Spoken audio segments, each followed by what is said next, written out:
All right, Cameo, it is time to get into our reviews. We decided to do something a little different this week because we didn't have any movies at the theater or big streaming movies we wanted to review. But we did get the news last week that there's going to be a Man of Steel 2 with Henry Cavill returning. And we also, I found out just maybe yesterday or so that he is dropping out of The Witcher, which has been, I believe that's on Netflix. I didn't ever get into The Witcher. I couldn't really get into it. I remember when it came out, everybody was like, oh, if you love Game of Thrones, you're going to love The Witcher. And I was like, nah, I don't think it's the same. No, it's because I think this deals with like witches and monsters and stuff like that. Yeah. So yeah, absolutely nothing like Game of Thrones. But he's done with it. So I'm believing that Liam Hemsworth is supposed to be taking over for him now next season. Which one is he? Is he the one from Westworld, or is he the middle one? He's the youngest. No, he's the youngest one. The one from Westworld? No, he's not the youngest. Oh, is he not? He's the ugliest of the Hemsworths that we've called. Even though they're all beautiful men, he's the ugliest. But that's not Liam. Liam's the other one. Liam Hemsworth, he's been the one that was the Hunger Games. Yeah, okay. The one that dated Miley Cyrus? Yeah. Okay. Yeah. So he's taken over. Okay. Well, so what we decided to do is we wanted to go back to where it all began. Way back. Yeah. And we're not actually where it began, but close enough. Well, in the movies anyway. Or the movies. Superman, the movie from 1978. It came out December 15th, 1978. Christopher Reeve. Biggest thing I learned from this first movie, I've been saying his name wrong all these years. I've been calling him Christopher Reeves. Yes. Then it said Christopher Reeve on the screen. I was like, oh, dang it. Oh, dang it. So what we probably... You weren't the only one because I was doing it too. What we probably will do is we're going to pop in on some older movies from time to time. And review those because guess what? We weren't around then to review them. So you don't know what we think about this movie. Exactly. So yeah, I wanted to discuss this one. Did you watch they're on HBO Max. Did you watch just the first one? I watched first and the second one. Okay. I watched the first and part of the second one. I didn't get all the way through the second one yet. Oh, okay. But we'll discuss a little bit of the second one because one of the things about this movie is Richard Donner was the director, and he filmed this one, and I believe had filmed a bunch of, I don't know exactly how much of the second one. So like when they released those, they had scenes that were going to be coming up from the second one. You see what I'm saying? So that was pretty cool. Just a few factoids before we get into our thoughts on the movie here. Written by Mario Puzo. And do you know that name? Does that name ring a bell? Not a single one. He wrote The Godfather. Oh, okay. So I thought that was pretty interesting because this movie didn't really, other than Marlon Brando being in it, didn't really strike me as the guy who had written The Godfather. But he also wrote the Superman the sequel as well, and then they had some rewrites and some stuff too. So, but he was the main guy. Again, Christopher Reeve. Oh, let me mark out the S on here as Superman. Marlon Brando as Jor-El. Gene Wilder as Lex Luthor, which I thought Gene Hackman. Did I write Gene Wilder? I did. Yeah. Jesus. Gene Hackman. Gene Wilder would have been hilarious. Yeah, but you probably was thinking because of oh my goodness. Richard comedian. Pryor.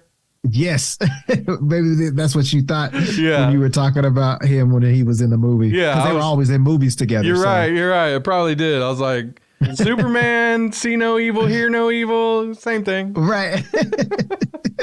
Oh gosh, Gene Hackman. But now I'm picturing Gene Wilder as Lex Luthor, and I kind of like it. Margot Kidder as Lois Lane, and Ned Beatty, who Ned Beatty was like more of a serious actor, but he was like a bumbling idiot in this movie. He was Gene Hackman, Lex Luthor's like a henchman. Yeah. Okay, so I want to talk about this. Christopher Reeve was like an unknown guy at this time. And really? Yes, the role of Superman. Check this out. You won't even believe this. These are the people who either could have been or auditioned for the role of Superman. Robert Redford was offered the role of Superman, as well as Burt Reynolds. Yeah, Magnum Superman. Yeah. Paul Newman. Really? Yep. Paul Newman didn't want to do it, though. He wanted to make ranch dressing. Now, you're going to have to bear with me because I'm not going to go into the deets on this, but you can figure it out if you think about it. Okay. Auditioning for the role was Caitlyn Jenner. Really? Mm-hmm. Didn't get it. Also approached James Caan. I don't know who that is. I'll have to show you some pictures, but he's like a real tough guy kind of guy. Okay. Yeah, and you've probably seen his son Scott Caan and things too. Nick Nolte. Really? Yeah, and then here's okay. I can't see any of these. Honestly, I can't see any of these people. Oh, okay. I know who James Caan is. Okay. Yeah. He was I believe he was in The Godfather. Yeah, he was Buddy's dad in Elf. Yes. Okay. Yeah. And then check this out. Christopher Walken. Now, who went to Christopher Walken and was like, you know what? You'd be a great Superman. And I wish I could do a Christopher Walken impersonation, but I never can nail his cadence. Yeah, me too. But no, that would have been the worst. They probably would have done one Superman film and called it a day. Well, remember the Lost Superman film with Nicolas Cage? Yeah. Maybe they should. Oh, they should get Nicolas Cage to do one and get Christopher Walken to do one as like General Zod or something. That would be cool. That'd be awful, but I think it'd be cool. Yeah. Oh, definitely. James Gunn. Do this. Please do it. Yes. Let us direct it. I mean, Warner Brothers has no issue of completing a whole film and then canning it later. So why not, do something goofy? Yeah, just give us a chance here. At the point that this came out and was released, it was the most expensive movie ever made with $55 million budget. It was nominated for 3 Academy Awards, Best Editing, Best Music. John Williams, of course, did the iconic Superman soundtrack for this one. Mm-hmm. And Best, I believe that says Sound. I hate when I write in my own handwriting. It did receive a Special Achievement Academy Award for visual effects. And these effects were horrible. Back in the day, though. Back in the day, they were awesome. Yeah. But, because Christine, my wife, was like watching. She was like, "Why are we watching this?" I was like, "Well, one, because it's for our podcast, and 2, I haven't seen all of the Superman films with Christopher Reeve. Yeah. So, it's kind of nice to go back and watch them. But I told her, I was like, man, thank God for special effects now. Like, probably back in the day, this was so cool, so, top notch, along with like, the Star Wars films as well. Yeah. But this was like, it was so cheesy that it was good. Like, I loved it. Even though I said the special effects was horrible, I still loved the movie. It was just great just to see how far things have come. Right. It made $12 million on the pre-Christmas week that it had come out, and that was a record. And then it made about $300 million worldwide. Wow. So $55 million to make between the movie release and I'm sure the TV and everything. 300 million. And then see, that's like you said, I hadn't seen these movies in a long time. I've admitted that Superman isn't my favorite guy. But I got to say, when I was young and all we had was what was ever on TV that weekend or whatever, I saw that movie a few times actually. But it's been a while. And in fact, one of the things I was going to say was Superman 2, when we get General Zod and his, the girl and the other guy. Ursa and Non. Yeah. I remember watching that one way more than I watched this first one. Honestly and truthfully, I thought, because back in the day when that did come out, I thought that was the first Superman movie. Yeah. So, yeah, I don't remember having a distinction of that maybe being the second one or whatever, but that one was kind of more of my favorite one, I guess. So let's just talk about this one. One of the things that I thought stood out to me was watching it now. I am recognizing that Zack Snyder's Man of Steel and also Batman versus Superman, there was a lot of stuff that I feel like he was paying homage to these movies. Oh, definitely. And how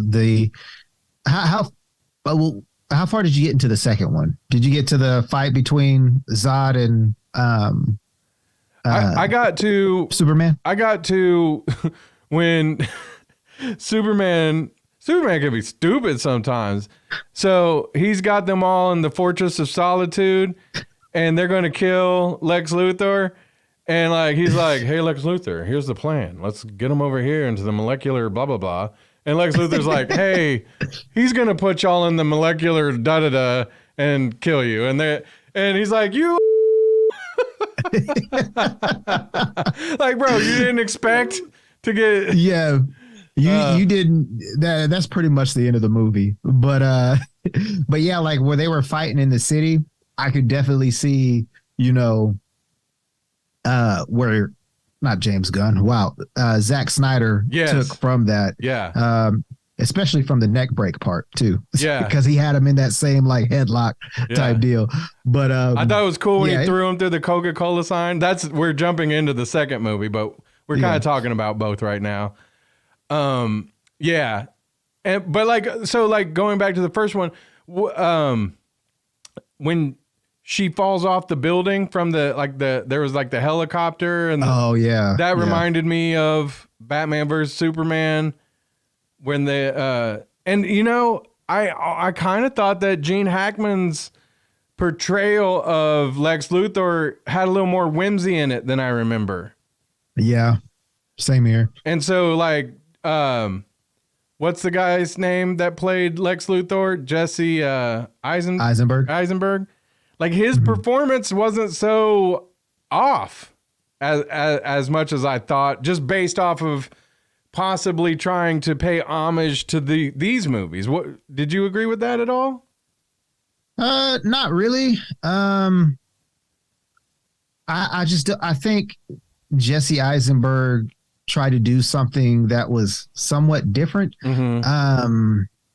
But it just didn't stick because we've had, I guess the only other real movie that we had with Lex Luthor in it that I can remember is Superman Returns, when Brandon Routh or Ralph, however you say his name. I think Ralph. Ralph, okay, was Superman. So, and then is that he who should not be named as Lex Luthor? Kevin Spacey? Yeah. Which, by the way, I didn't see that movie. Which maybe one day we'll go back and watch that one for a review. But at the time, I thought, man, Kevin Spacey would make a great Lex Luthor because he's kind of like he comes off as an intelligent guy and then he's got like an edge to him. And he's a bad guy. I bet he probably in real life. Well, I bet he probably played that role a little more serious than Gene Hackman or Jesse Eisenberg. But I do wonder if that Jesse Eisenberg, maybe not himself so much, but Zack Snyder, I think maybe he was trying to, like I say, I don't think he was trying to copy these movies, but like I say, pay some tribute. Yeah. And if that's the case, then, I'll go back and watch Batman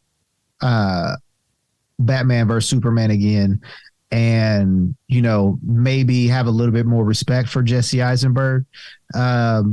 If that was the case, but to me, I really don't think it was. I think Jesse was trying to do something different with the character, and it just didn't pan out the way that, fans wanted it to. Because, if you go back to the source material, and the cartoon shows and movies, you'll see that Lex Luthor is not the way that he, was portrayed by Jesse. Well, but and then like they both had hair throughout the movie. Yeah. Which I didn't remember that so much. And in fact, at the end of Superman, like when they go to the prison, like he just takes his toupee off, and I was like, wait, what? I thought there was going to be some like big reveal on how he loses his hair, and he's just like, nope. But the movie pretty much, it was the introduction. Like again, the whole leaving from Krypton, being raised by the Kents, then going off to find, to build his fortress of solitude or whatever it's called, Fortress of Bongs. Because that's what it looked like. It did. And now I read a thing. I didn't catch this from the movie, but he was in that fortress for 12 years being taught by his father before he goes off to be Superman. Like that seems awfully like you're a smart guy. Your molecular makeup is so much denser so that you're like, that's how he's so strong and can stop bullets and yada, yada, yada. It takes you 12 years to learn how to be Superman. Like, come on now. That seems a little unbelievable. There's some more unbelievable stuff coming up, but so then he takes off, and like a lot of that was covered in Man of Steel as well. You know what I mean? So I definitely think that Zach wasn't just trying to throw out the blueprint for Superman. He just wanted to have like a little bit of a more serious Superman. But back to the movie, Clark Kent, he's such a nerd. It's funny because here's the deal, like Superman's like, I would never lie. I never lie. But then he's got a fake, alter ego that he's lying to everyone. Right. Which I thought was interesting, but he has to overact to be as nerdy as Clark Kent is, like, and as goofy and all of that. So it's like, you're lying. Why are you capping, Superman? Right. So he does lie. And then there was like one of the other things I noticed between the movies, like that one and then Zack Snyder's later on, was the kind of like the religious inferences. There was a lot of that too. So, but that and can I say that Lois Lane was very superficial and shallow? She's mid. On all levels, she's mid. Because until she found out that he was Superman, she was all about Superman. It was like, oh, I love him, and that happens in the second movie where she's like. She's basically she's figured it out, and she's like, I'm gonna throw myself in this river, and then Clark Kent's like, get out, don't drown. He's like, I'm not gonna turn into Superman, and then like later on, 10 minutes later, he's like, oh yeah, I am Superman. So like, oh, that seemed unneeded as well. But I was gonna say, okay, thinking about Superman and thinking about Batman 89. If you're a superhero who has an alter ego that you're trying to keep hidden, why are these dudes dating investigative journalists. Okay? And then secondly, I was really starting to question her investigative journalist skills in the fact that she couldn't figure out that it was Clark and Superman. Well, see, now I don't think they touched on this in the movies, but I read in the somewhere about in the comics that Superman has special glasses, the ones that he wears as Clark Kent, that does something to regular people that won't basically have them put two and two together. Like, oh no, like that can't be it, you know? That's funny. So that's what I, read somewhere. But again, I'm not a Superman fan, so I can't really say if that's true or not. But if you know the truth, please, let us know in the comments. But yeah, but come on now. That's why I love comic books so much, is that because they're so out there. Like, oh, he has glasses that confuses people. Oh, okay.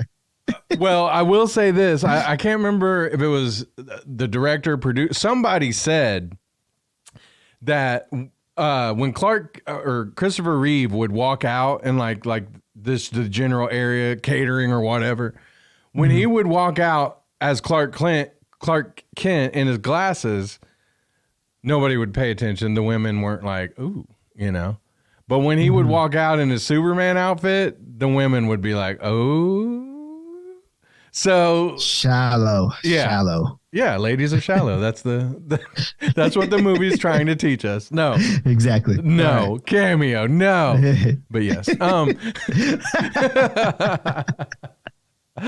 Another thing, like I said, I kind of thought I kind of dug Lex Luthor's little hideout. Like, that was pretty dope. But it also looked like something that the Joker would live in. So and then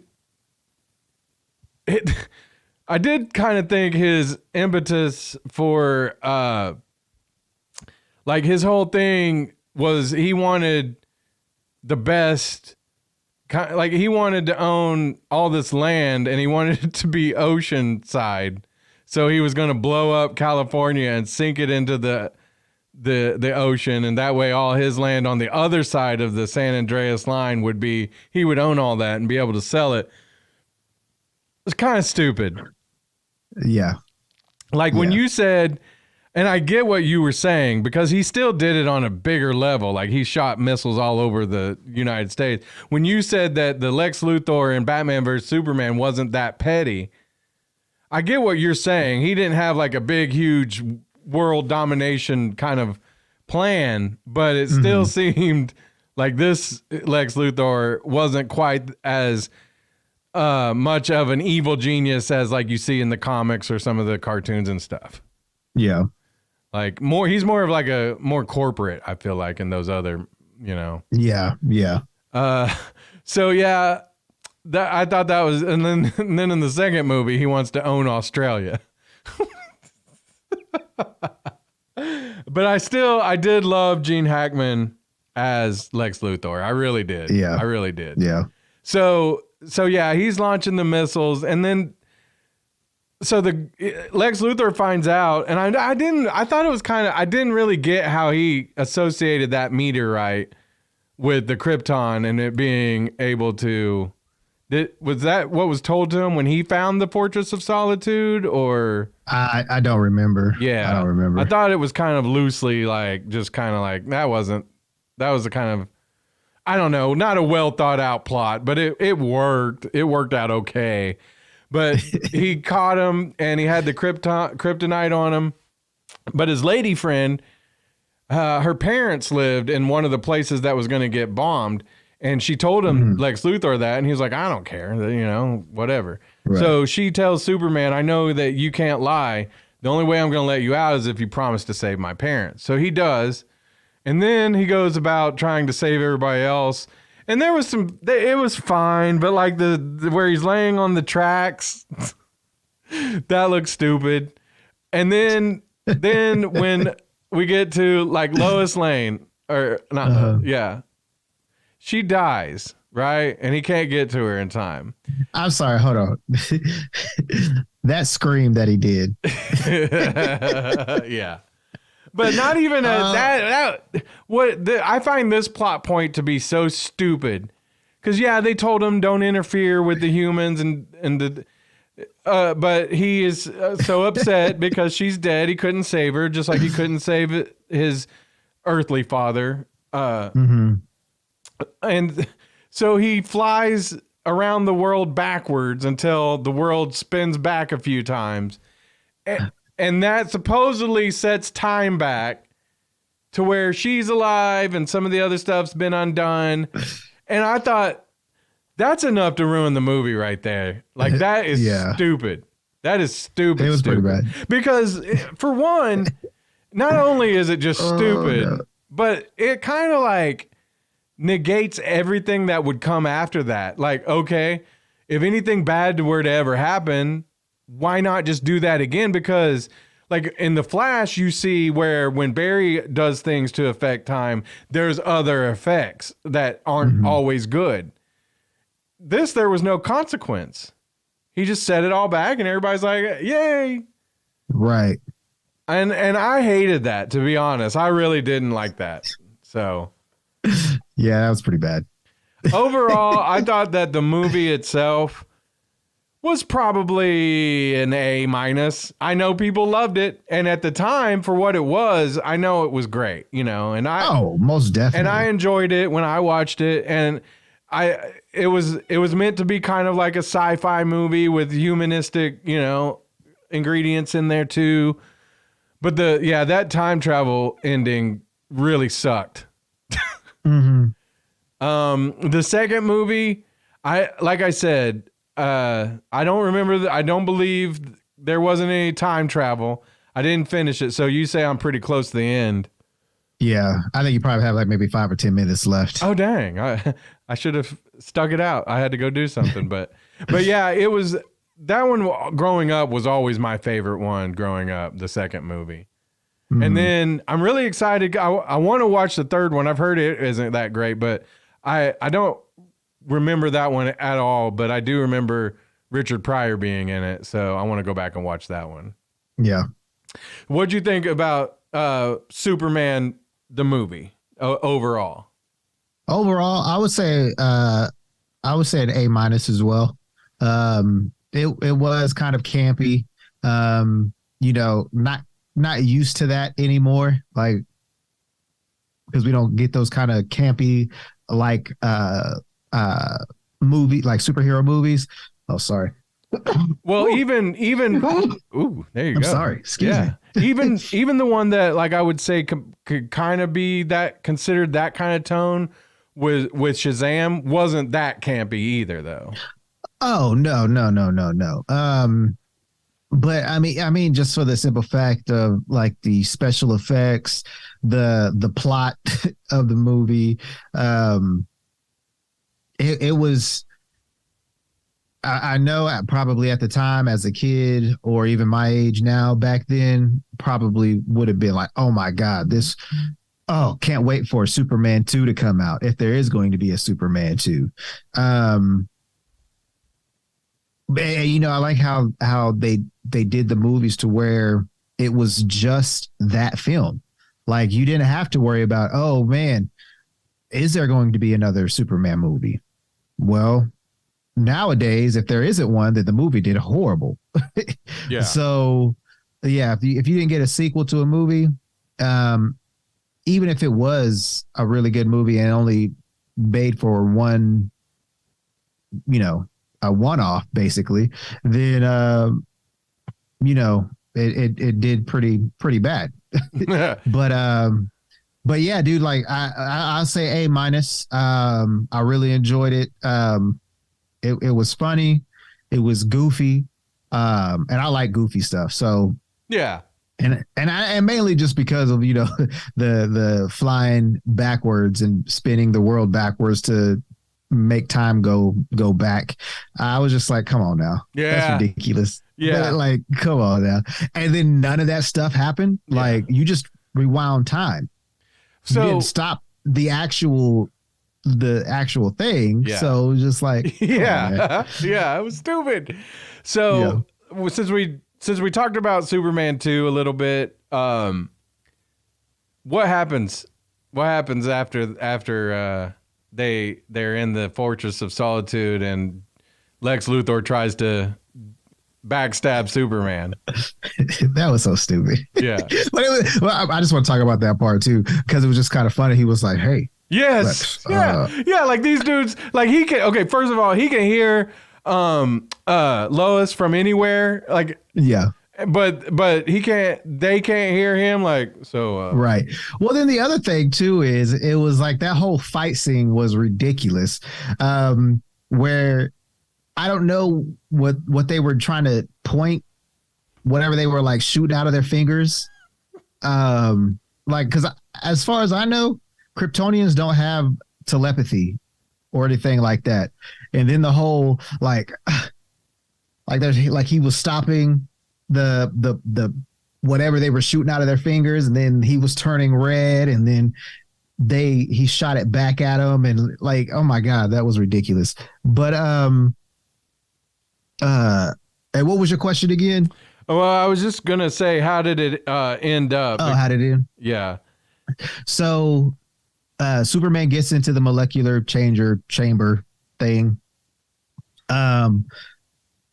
So basically what he did was, I don't know how he rewired it to where the outside was the one that got all the red sun. Oh yeah. Yeah. That shot out the red sun stuff. Yeah. And that's basically what happened. And then they all fall in crevasses. Yes. No, it's pronounced crevassiers. Oh my gosh. So no, but yeah, it was funny, man. Like that whole fight scene where he like multiplied. Yeah. Oh yeah, that was cool. That was cool. That wasn't bad. That was funny, dude, where the big Kryptonian Non jumps at Superman. The way that he jumps looks like a cat almost. Yeah. Yeah. And then when Ursa tried to kick Superman, and oh my God, that whole fight scene was amazing. I loved it. So yeah, it says here at the end, he tries to put Superman in the chamber that takes him, gets rid of his powers, which Superman had done earlier in that movie because he wanted to become just a human and marry Lois and gets his butt kicked in a diner. Oh, like and then he goes back. Yeah. Then he goes back to the diner at the end of the movie to beat up that guy. Oh, how petty.